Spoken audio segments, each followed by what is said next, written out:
There's a bit of sad news as our king, our guy, and maybe not yours, Jake, but mine, Mara and Danny's. Jameis Winston has been officially benched. Dennis Allen yesterday addressing the media, saying that they are making the permanent switch to Andy Dalton and that it is not injury-related. That is not that Jameis Winston is 100% healthy, because he is not. Apparently, along with a broken back, he has a foot injury that I don't think we ever knew about until now. That's actually been the main hindrance to returning. But Jameis Winston is essentially a healthy backup now for the New Orleans Saints. Allen said, quote, I think it's an offensive decision. Well, I think it's offensive, Allen. But anyway, quote, saw that coming. I think it's an offensive, I had to say it right. I think it's an offensive decision. And what I mean by that is in the last 4 weeks, we're one of the top offenses in terms of moving the ball. We're the top offense in terms of scoring points. That's really the name of the game. So we're going to continue down that road with Andy as the quarterback. Good night, sweet prince. We had some fun times together. And to be honest, I always, you know this, I always loved the idea of us, right? And I don't want to live in the past, but certainly there is a part of me that wishes that I could breach space-time and travel through the interdimensional walls that separate our galaxies, and I could live in the timeline in which you don't get hurt last year.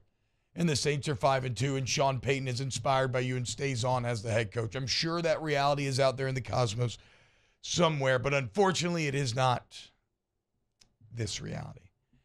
And Jake, as much as I love Jameis from a personality standpoint, from a football standpoint, it is all too objectively clear that this needed to happen.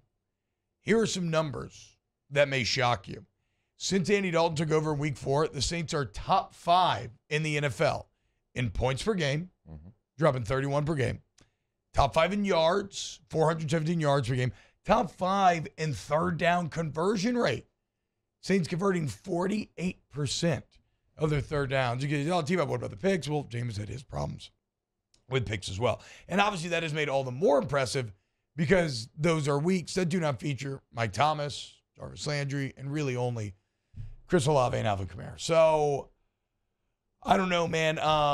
Look, if Dalton falls on his face, sure, you have Jameis right there. You can go back and try. Maybe gets healthy, maybe gets better. Who knows what this season holds? If nothing else, it's the same situation as when Dalton was backing him up.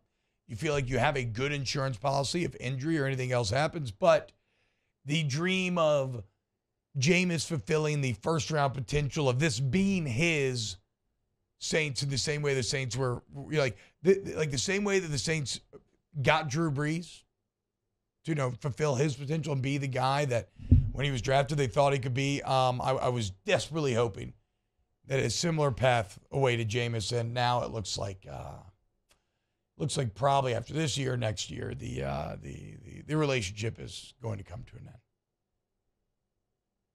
Yeah, the Saints are doing something different at quarterback in the offseason. Yeah. I mean, be it a free agent or be it through the draft, even though we know they don't have a first-round pick. Got to get creative in how maybe you acquire a first-round pick. Would have been a hell of a year for a first-round pick, too. There's some good quarterbacks that are going to be available in the draft, but you can't deny the stats that you just laid out there. You can't do it. Has Andy Dalton been perfect? No, he's been far from it, but it is a different offense. And look, I watched the game just like y'all did against Arizona. The back-to-back pick sixes right before half. Now, one's his fault, one's not. But one's your boy's fault, Mario. Okay. I saw that just like y'all did. But he gives you a better chance right now for whatever reason. Like, he's scoring more points. The offense looks more efficient. And he did that with, a lot of guys, like we called it last year, off the street in Chris Olave. Yeah. Like, you're missing a lot of your pieces. And they had Alvin Kamara, too. I'm just saying you had injuries in the receiver room. You had no Adam Troutman. And it's still at least like it stayed on schedule outside of that blunder right before half. Still threw 4 touchdowns. So I understand the move. It probably gives you the best chance to win right now. Look, I was hoping just like y'all that Jameis would be able to come in there. We'd be able to see some of the flashes that he's shown certainly throughout his career, that he showed last year before he went down. It wasn't there, and it's the best move for the Saints right now. It is the best move objectively. The players echoed that same sentiment in the locker room. Hey, man, the NFL is a performance league. Everybody gets that.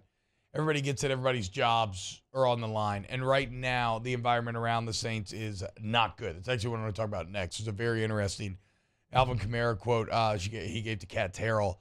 And she wrote a good piece on ESPN.com, basically breaking down what the vibe in that locker room is like right now and how they're going to try to fix it. But yeah, within that, obviously, support being shown for the Red Rocket. Again, it's just disappointing because, I let my, being in a relationship's always a hell of a time, right? You got the butterflies. Maybe if you think you really like the person, you're kind of envisioning a future together. You go down some roads, you're naming kids in your head and everything else, and then come to find out it just doesn't work. And that's always a bit of a Would bummer. y'all still take Jameis over Kirk Cousins? Till the day that I die. No doubt about it. No doubt about it.